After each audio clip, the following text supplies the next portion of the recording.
Good evening, ladies and gentlemen.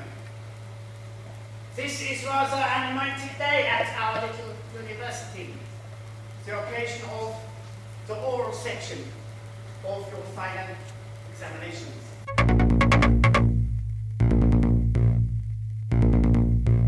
I will direct random questions to various of you. I will grade you immediately.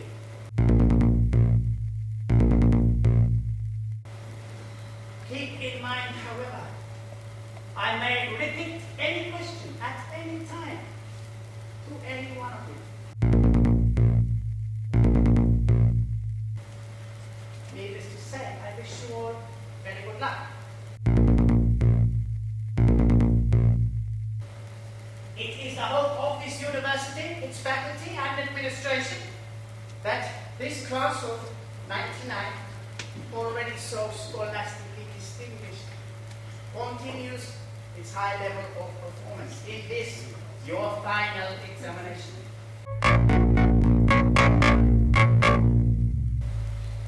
And with that, I shall begin.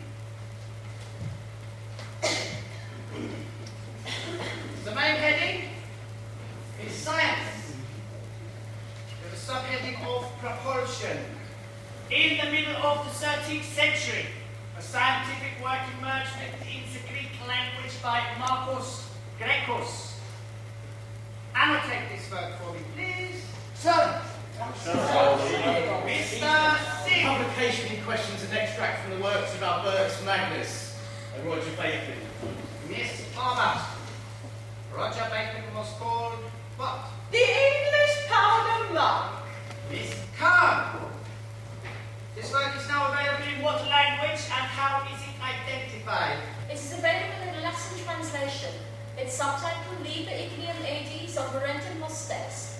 The names of the four men in the past 3 centuries whose work has related to propulsion. Mr. Johnson. Sir William Congreve, William Hale, Dr. Rob Goddard, A fourth name?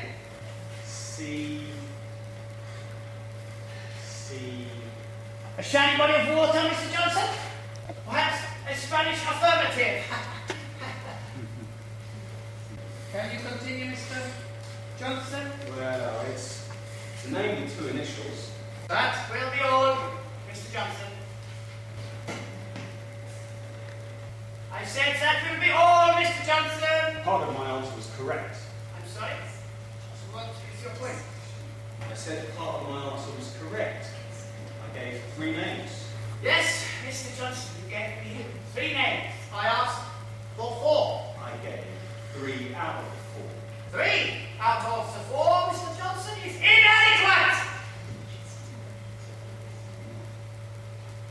Perhaps you did not hear me, Mr. Johnson. You have been told to sit down. That's not fair. I'm sorry, it's not I what? gave you 3 out of 4. It is, Mr. Johnson. You gave me 3 out of 4. I told you that was inadequate. You proved by your answer that you are incompetent.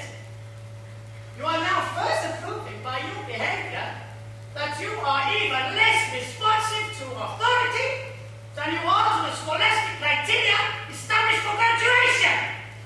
Now, will you sit down, or shall I have No, Mr. sir, please. No, sir. I'll do as I'm told. I will now continue. Mr. Goldman. The 4th name, if you will. Say a Hickman, sir. I shall now continue. We'll move on to the behavioral sciences. As you know, ladies and gentlemen, this is perhaps the most important part of this university's curriculum. Your capacity to function and contribute to society is of the essence. Mr. Clinton, the area of social interrelationship.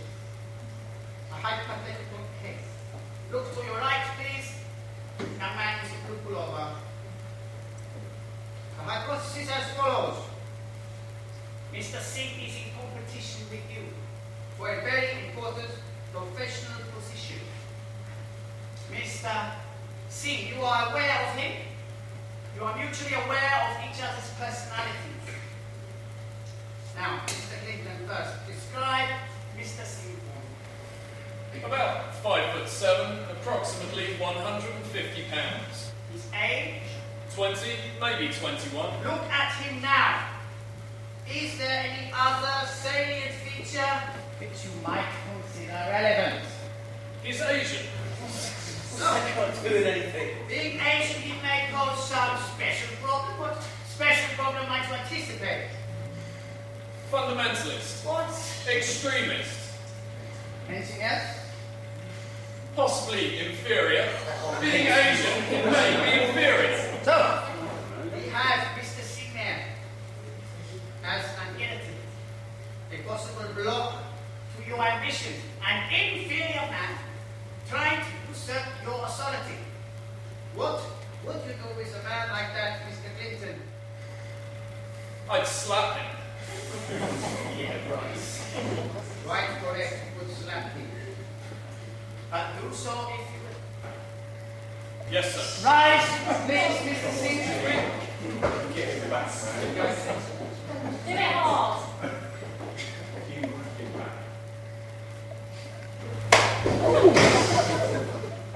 All right, Mr. Singh. Describe for me, please, the gentleman who has just slapped you.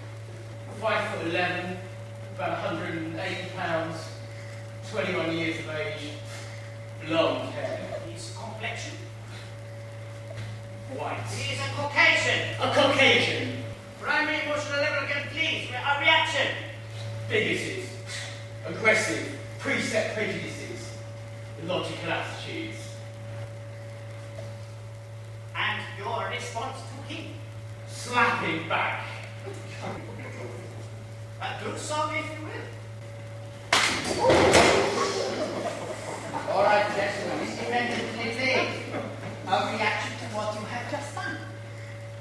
Satisfaction. And you, Mr. Singh? Satisfaction. All right, gentlemen, very good. Let's take your seats. Miss Peterson, in the area of stimuli to subconscious hostility.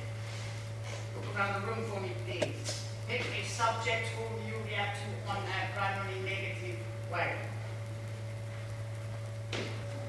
John Barber. Stand for it, please, Miss Barber. Face Miss Peterson. Association, please, Miss Peterson. Well dressed. You like those kind of granny clothes? Obviously wealthy. Snob. The source of your hostility, relate it if you can. My family. South Croydon. Father dead, mother uneducated. No money at all, really. Proceed then. Oh, isn't that a lovely necklace you've got? Oh, I broke it. Miss Barber, a reaction, please.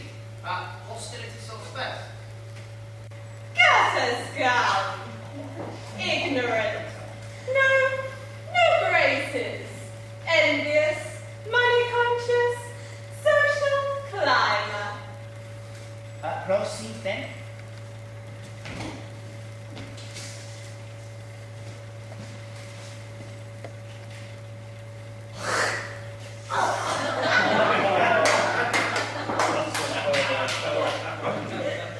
Thank you, ladies. You may take your seats. Mr. Goldman, the hypothesis as follows. A society made up of your kind and an enemy. Pick a potential enemy for me. Nina Khan. Stand up, please, Miss Khan. How do you view a possible relationship here, Mr. Goldman? No possibility of a relationship. Question of survival. How would you translate this into a form of action? Kill. Speak up a little bit, Mr. Goldman. I'm not sure I heard you. I'd kill her. I have to kill her. The modus operandi, Mr. Goldman. Proceed, if you will. Miss Khan, would you be so kind as to come to the front for us? Proceed, Mr. Goldman. This is it. You may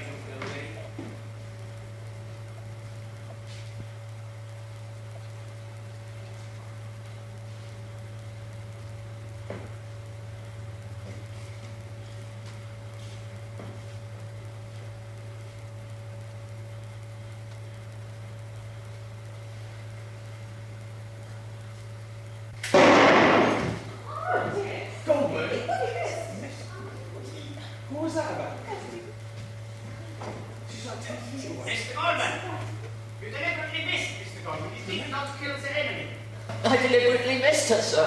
Why? Thanks for a moment, Mr. Goldman. Explain to me why you failed to kill the enemy. I can't say. Explain to me, Mr. Goldman, why you have failed to kill the enemy. She's not the enemy. I can't just kill without knowing who or why I'm killing them. I can't just take the gun.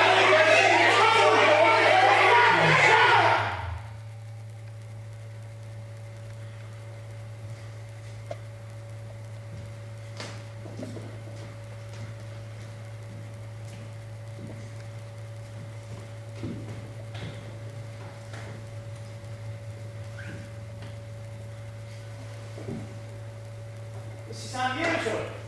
Sir? Very unusual to have find such total resistance. Unusual, sir, and unpleasant. Sit down.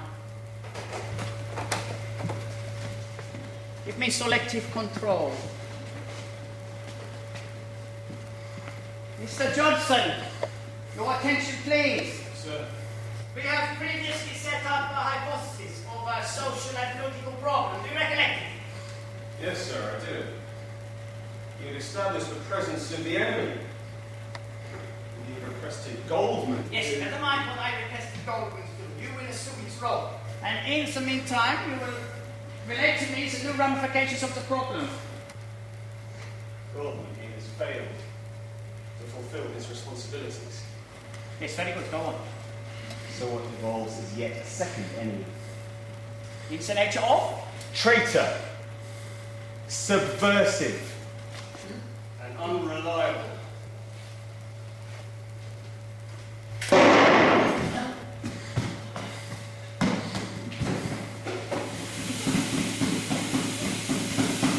Very good, Mr. Johnson. Very good. Sir.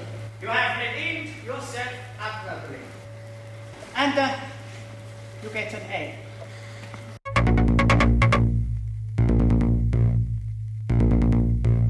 Fellow students, the graduating class of 99, it is my pleasant duty as representative of the class to make these few remarks during this commencement ceremony.